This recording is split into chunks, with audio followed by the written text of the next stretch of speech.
When I was first a florist, it was always my dream to exhibit at Chelsea or demonstrate at Chelsea, and I was very lucky to be invited over 10 years ago now to go to Chelsea and do a demonstration. So it's the first year I went, I didn't achieve a medal. I learnt a huge amount, and then the second year I did manage to get my first medal, which was a bronze. I've since got 3 Chelsea gold medals, and in 2011 I was Chelsea Florist of the Year, at which point I thought I really now would love to do one of the big exhibits in the Great Pavilion, and that's where the dream started really.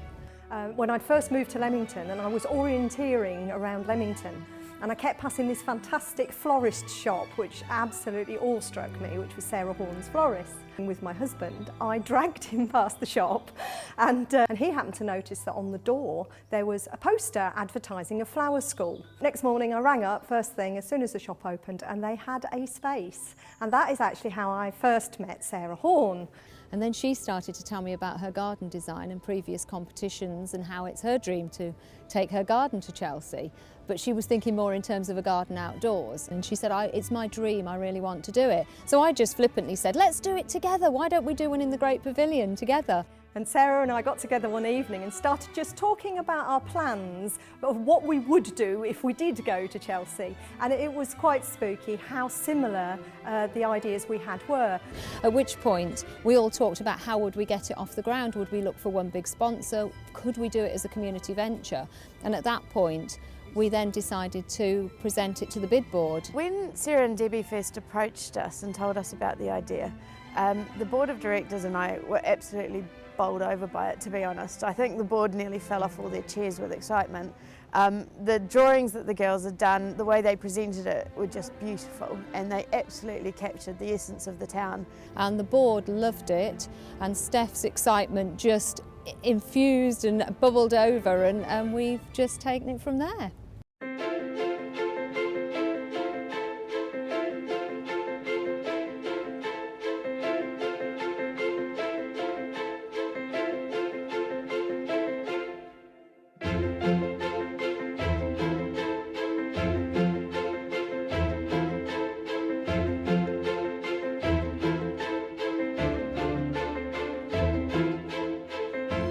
So let me talk you through the inspiration for the garden. Sarah and I walked around town and took a lot of inspiration from the beautiful Regency architecture. There's a metal framework that goes over the garden which is inspired by this. It's also inspired by the bandstand, various memorials around Jephson Gardens and around town.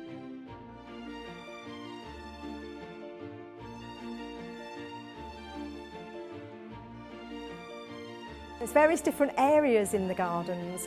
We thought about what sort of things we wanted to depict. We have a picnic in the park, which is something a lot of people do. We've got the banks of the Leam, which is inspired by the river running through the town. There's a beautiful temperate house in Jephson Gardens, and we wanted to use that as an inspiration. So part of the garden has planting in it which looks exotic but is actually quite hardy and will grow in most people's gardens. There's a lot of water in Leamington with spas, rivers, fountains, lakes, so we've obviously got a water area as well. And we've also got an area that's inspired by the Avery Cafe. It's going to be full of ice cream coloured roses. It's just a very luxuriant area of the garden. My contribution is the floristry side of the exhibit, because we are combining floristry and garden design, which we believe hasn't been done before at Chelsea. I have several pieces of work, and the challenges on that tend to come around the technical side for me. For instance, I have a large hanging pod which will be sort of encrusted with roses that will look almost as if it's been dipped into the roses and they've just clung onto the bottom of it. Technically that is a great challenge because they are hanging upside down and they are into the water retaining foam upside down, and I need to be able to water it, and the huge challenge for me is keeping everything alive for a whole week. My poor husband Darren is building a lot of stuff that won't be seen. He's building a framework under the garden so that we can level it. He's doing all the woodwork that is actually going to support the garden. his job will be at the show to make sure that actually everything slots together.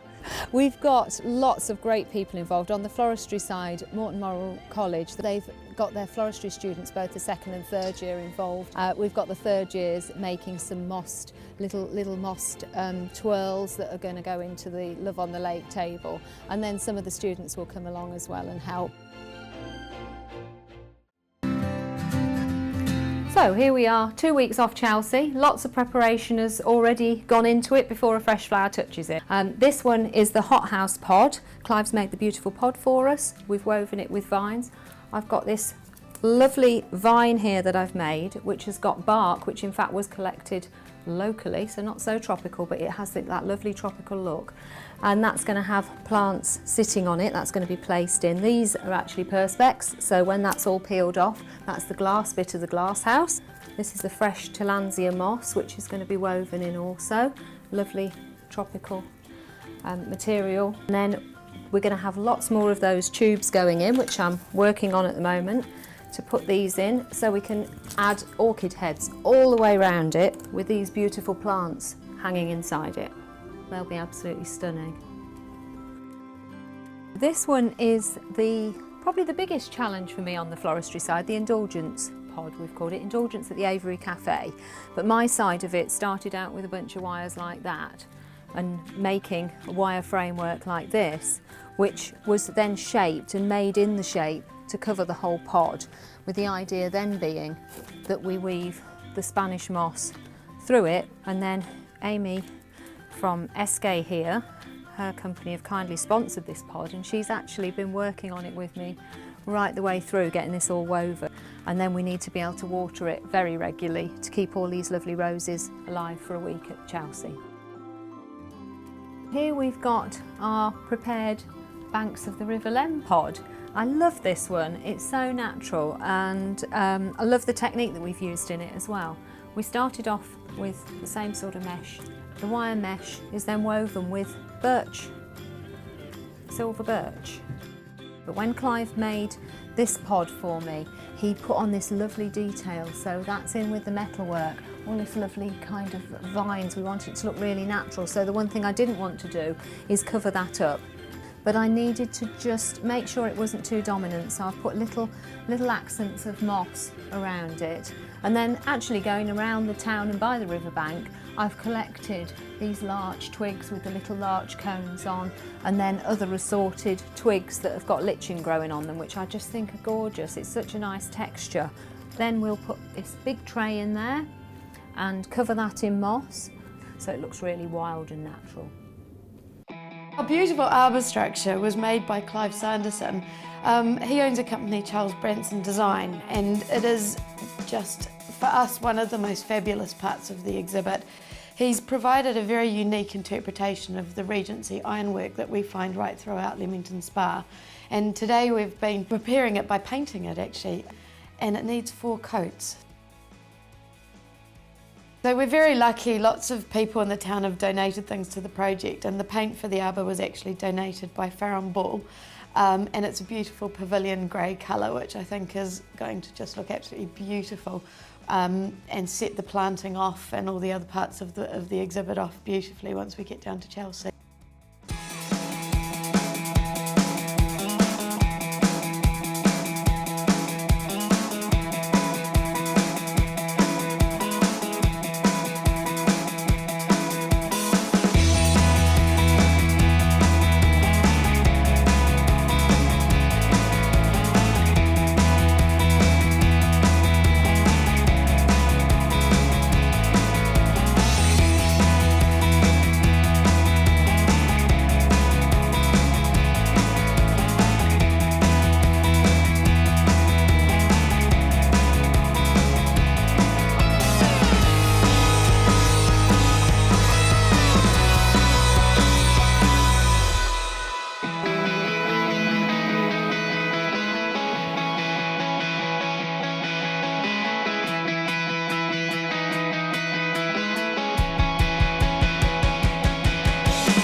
incredible because everything was in the van, it had all arrived safely, so that pressure was off. And it was, where are we? And I was so interested in where we were, finding the place, getting unloaded. I kind of hadn't thought about anything else, and I just looked at it and went, oh, it's incredible. I was absolutely, well, blown away when I saw that indulgence pod go up there, and it just floats up above my planting, which is exactly what we envisaged it doing. We're proud of what we've achieved, I think. Yeah. And we, big huge thank you to all of Leamington and all of the supporters, because we couldn't have done it without them. And we hope they like it as much yes. as we do.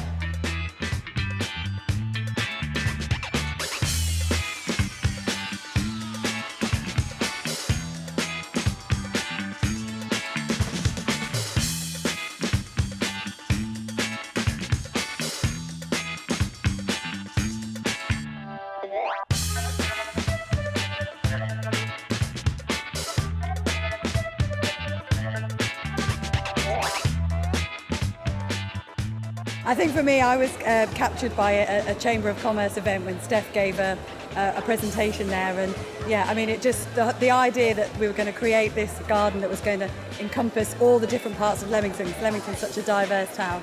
Just really captured my imagination, and I can't do anything with plants, I can't do anything with flowers, but what I wanted to do, and what Steph and I succeeded in doing, is getting the business community behind it in terms of sponsorship, which has just been incredible. This beautiful arbour structure here behind me, that's actually been donated to the town, so we're hoping to get that installed in either the Pump Room Gardens or Jephson Gardens next summer with a little bit of luck. So that's the plan for that. Now, as far as some of the sort of immediate plans go, obviously there's Breakdown, so that'll be this weekend coming up, and then there'll be some of the plants will get sold off, I think, if they're not used in the project in the future, and then there's other elements of the project like Sarah's pods and the table and the beautiful water feature, which is actually going to get displayed in the windows of some of the shops in town. So we're going to continue to celebrate the project throughout the next month. And then on top of that, we're hoping next summer to have a flower festival in the town to really sort of embrace the spirit of Chelsea, but back in Leamington Spa. The main thing I'd like to add is just a really special thank you to all the businesses and all the people in the town that have contributed to this project, because it really wouldn't have happened without them. It is truly an example of what can be done when everyone gets together and collaborates, and I think that's probably the thing I'm most proud of.